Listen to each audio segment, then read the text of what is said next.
All right, we're going to take data off the computer. So we'll start with this light-off curve here, and we see that my notebook page here was 203, and it was done on October 7th. So if we go to the software and go to run and load run, we can find a run that was completed on that date. We see the one right here for 10/7. And sometimes there's multiple data files. You'll have to find, or if you had started and stopped the acquisition, there will be multiple. There's only one here, so we'll open that. And this will give us all of the data. So if we go to run and export data, this lets us save it as a .dat file, and you'll have to configure your computer to open them as an Excel file. So we'll save the selected mass bins, which is the AMU, particular AMUs that we were following, and that's all of them that were listed here, not just the ones that I have displayed currently. And I have a flash drive connected to the system as well. You can name the file whatever you want. I name it after the notebook page where I can find it. You see there's several already in this drive. Hit save and bring it over to the computer where you're working up the data. Now, if the computer is connected to the internet, obviously you can just email it to yourself. This computer's Ethernet port is currently connected to the RGA, so you would need a splitter if you wanted to do that.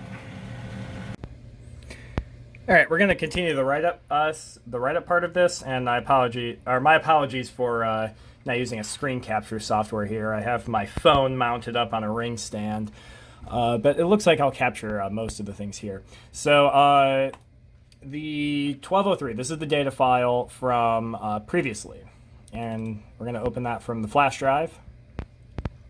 It's already been configured to open as Excel on this computer. We'll give that a moment. So that is our data. And then we'll also open up this N2O hydrog. This is LOC is light-off curve, and initial means it is like the initial data sets that we're running here. You may want to create your own data file on this for whatever set of experiments that you're running. But we'll go ahead and open this one too.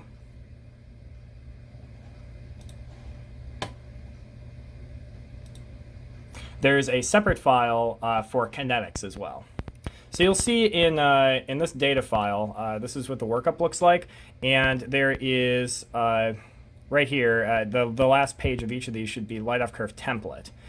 So you'll want to move or copy and create a copy, put it to the end. And I always relabel this the name of corresponding to the notebook page. But you can combine data here as is appropriate. So if we go back to the data that came out of the RGA, you're going to cut this data here and put it in the template file. And then you're going to delete the absolute time, the absolute time in UTC, the date and time, absolute time, step, and ionizer state. You want to delete all of these columns because they're superfluous. We don't need them. And then you're going to insert another column. This is in case you want to put temperature in at various points. And do we have the peripheral on here? It does not look like we do. So you can go ahead and delete this column as well. So if you take this data and go and copy all of it, it will correspond to the overall pressure, relative times, and the respective AMUs for that are recorded in the template file. And again, if you want to put temperatures in, you can put it into this column. And at this point, we don't need the original data file anymore, so we can close this. All right, and now we can put the data in as we have, or that we have in the lab notebook. So you can write up a description, and this will be light-off curve for 10 milligrams NGO. And then the pre-treat composition, you could usually copy-paste this from other runs where we have 100 milliliters per minute of hydrogen and nitrogen, 50% by volume, 300 degrees for 1 hour. And then the feed gas composition, we do want to change that. And it's going to be the same as this previous light-off curve. and we will put that here. Yeah, this and so we're not confused. This test here was 11 milligrams of catalyst, gold on MgO, and this one is just the MgO support itself. So we have individual times for each of the sample points, and we can put this in as we see in our lab notebook. That's where a lot of this data came from. Everything that's highlighted is something that you yourself will have to put in. And I'm going to have to make some adjustments to this file. So we'll start with the calibration section because that one's on the top. So we want to choose the signals that correspond to our calibration points. But first I'm going to copy and paste these values from the previous sheet because when this template was made we were using different flow rates. Just make sure everything is correct on here. So for the 26.5 mils a minute of N2O, we need to go to the time point of 59.88 seconds. So I just put in a freeze pane, and I can scroll down to 59.88. If you're doing this in a laptop, you might have to get a little more creative with this. I usually do this in my laptop. So we'll change this value, 59.88, and you want to choose the N2O value, the 44 AMU. That's listed up here. So we will click that and go on to the next point, 16.3, that is at 51.33. You can do these in any order that you like, but I prefer to have the 26.5 as the last point because that's the actual feed rate going into the reactor during the test. And I like to just be able to flip the valves and flip the bypass valve and start the test immediately. So it's 51.33. And then 55.77 for our 0 point. And as I mentioned in the light off curve video, we do this because we feasibly might be seeing 0 to 100% conversion. So the first point will tell us what 0% conversion looks like. And this last point where we shut the N2O off and let it flow for about 10-15 minutes shows us what 100% conversion will look like with respect to the signal. Unfortunately, the signal doesn't just disappear. So 55.77. Yeah, and if you click beyond that, it ruins the panes. So I put the pressure in here just out of curiosity, so the 26.5 and the 16.3. And the pressures that I had listed were 4.78 e to the minus 6, and then 4.21 e to the minus 6. And we expect this to go up over the course of the test. So if we go to our time points, you would see that in the lab notebook we have our temperatures here and our times here. So we're just going to type in all of the time points that are in the furthest left column. So we'll do that real quick.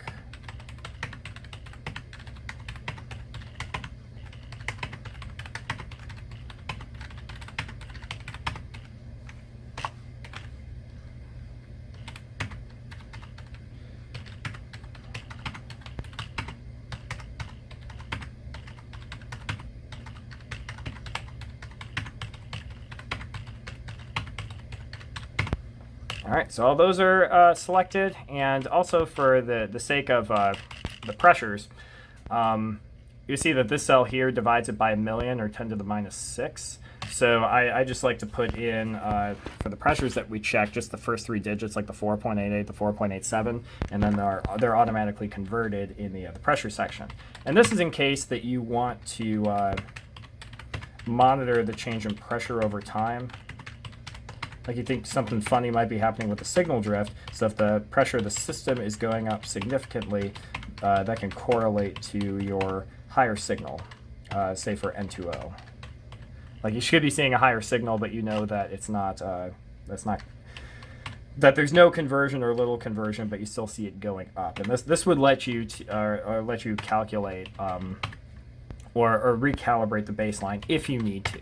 And for this particular test, we might need to because as I was watching it watching the data during the test, I noticed that there was sign of reaction, but it was going up quicker. So I think there was N2O coming off that was absorbed to the the MGO support during the test and then came off over the course of the test.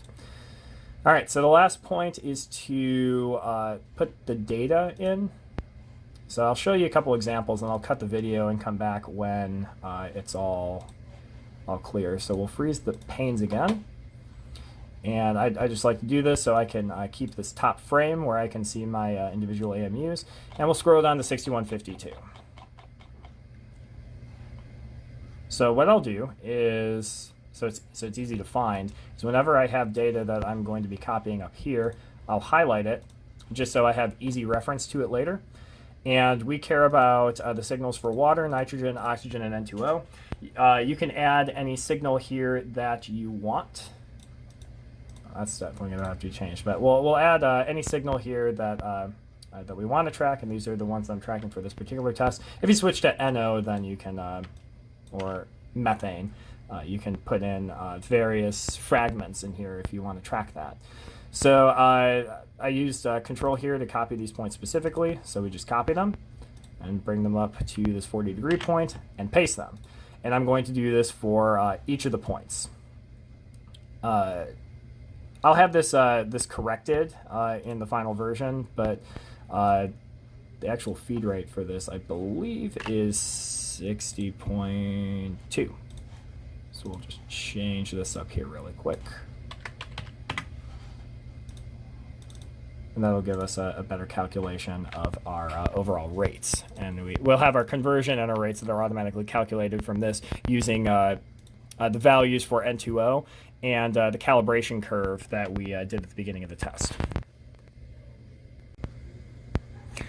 All right, we are back, and I just finished inserting the last line of data here. And we're going to remove the freeze panes and allow us to see the rest of the data. And if we were to go through and analyze the data, we could pick little pieces on there. But this gives us like a look at the raw signal as a function of time, and we see that it does these weird things where it goes down, goes up, goes down again. And you could also track, say, the nitrogen signal here. The oxygen signal is a little bit hidden, and then there's the this is the water signal as well. So this plot here will track the conversion, and we don't see anything because the conversion that we have listed here is slightly negative. There are some obvious problems with this test. Some normal results that you might see for a light-off curve would look something like this, where you've got the raw signal for both hydrogen and nitrogen going up. This would be a better look at that graph where you've got N2O going down. Here's nitrogen going up quickly. Here's water going up quickly. Remember, when there's this hydrogenation reaction taking place, the nitrogen signal will disappear, and then you'll see nitrogen and water as the products appearing. We'll also see, you can't really see it too well here, but there's small amounts of oxygen that actually are evolved as well. And then the conversion graph will look like this. I have some extra graphs included in this one because I was curious about a separate point. So that is how you would put in the data. And again, as I mentioned, I'll fix this cell so it'll go directly to this flow rate, and I'll have you put in the calibration flow rates, and then have built in the conversion for the molar flow rate of N2O. But yeah, we could use this amount of N2O reacted. This is the initial screening, our light-off curve screening, and from it we can choose conditions for our kinetics experiments instead of just picking a point and trying it. But in terms of overall kinetic information, this plot doesn't really tell us a whole heck of a lot. In fact, what it's telling us is that we don't have enough material in here to really do a reaction. So a follow-up experiment we're doing right now is when we put more MGO into the reactor to see if we get more conversion. We had less in here intentionally to have less conversion, and I guess we got what we asked for.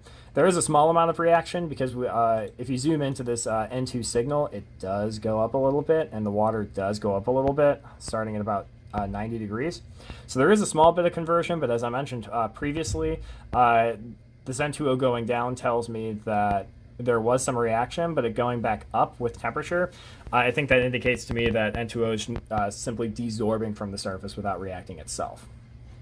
But that would be the explanation that I walk in, that I bring to Dr. Chandler and talk to him about, think about myself, and have prescribed solutions such as testing more catalyst.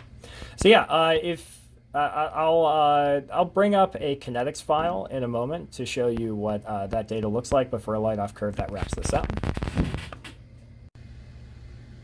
All right, I've now fixed the template so that you would only have to type in your calibration flow rates here. I would suggest going lower to high. I'll add a note in on that one. And that way it will determine your slope and your intercept, and then use that to generate your conversion and then and your overall rates. So everything that's highlighted right now is data that you would need to enter. And this is the pressure measurement over here. So yeah, our data looks like this. Again, as I mentioned, it's not great data, but I mean, this was just that individual test.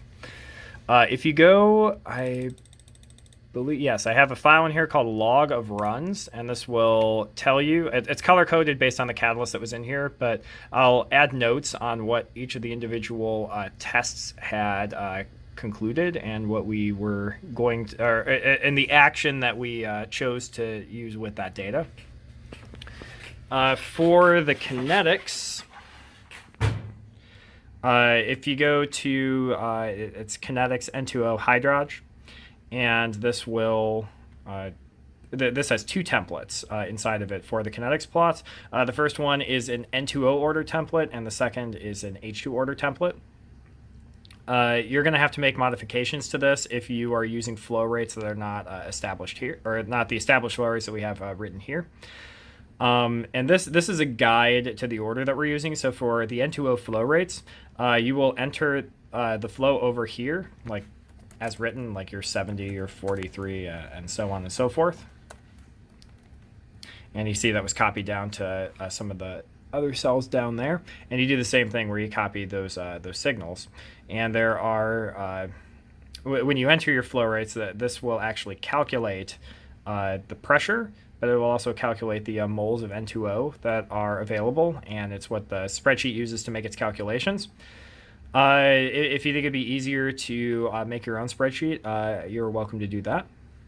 There are two calibration points here, and if you remember from the data, I'll pull up an N2O order plot here, that we have the calibration point 1, the calibration point 2, and then the sample. So the calibration point 1, let's find 70 cc emitted N2O. So that will be the one on the top. If you do it in a random order, you're going to have to adjust the order for when you put it into the spreadsheet. But this is calibration point 1. I believe it's labeled here. Yeah, point 1. So you put in the time and you put in the signal. And then for calibration point 2, you put in the time, you put in the signal again. And then the slope and the intercept will be generated in this file, and more data, or in that area, and the data will be populated through the rest of the spreadsheet. And yeah, once you have your actual sample points will go here. So what I do is I just copy the individual times for each of these tests, and then I'll ignore the points that I had written in the lab notebook and go and fetch them from the spreadsheet itself. Now I include the data points in the lab notebook because that is a real-time measure for me of whether or not the test is working, and I can eyeball it and get an idea of what's going on. And you'll have your N2O order plot. You'll have the raw signals down here, but your N2O order plot would be generated here. The slope would be your order of N2O, and you can calculate a plus minus on whatever system you prefer.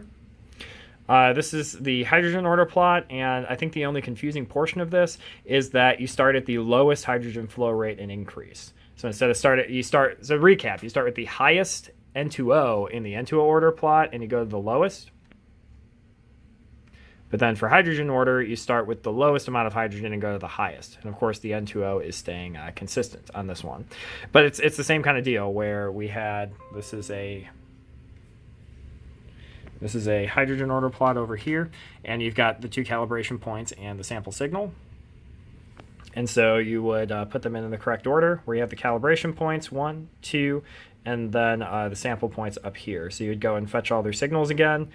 I've got the pressure of N2O calculated over here, and a separate box down here that calculates the, I should read moles of hydrogen. Actually, no, that should not. Moles of hydrogen are over here, but it'll also calculate your pressure of hydrogen because that is what is used in your order plot. The order plot is, the log of the rate in the y-axis versus the log of the pressure of your reactant in the x-axis.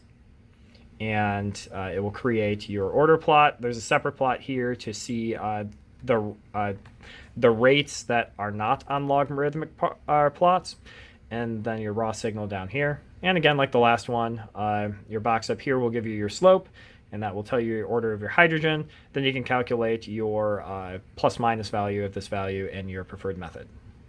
As I said before, if you want to make improvements to the spreadsheet, I welcome you to it. This is something that made sense to me personally, and I understand that that would be different for others doing a similar test. I would caution you that when you do this to very carefully check to make sure that your math is correct. I've had errors on this thing propagate for weeks or even one time months at a time, and that wasn't in for a good time. So that's all you need to know for the data workup itself. And the interpretations of the data, of course, you're going to have to do that yourself and correspond with Dr. Chandler as it pertains to what this data means in the broader context of what we're working on.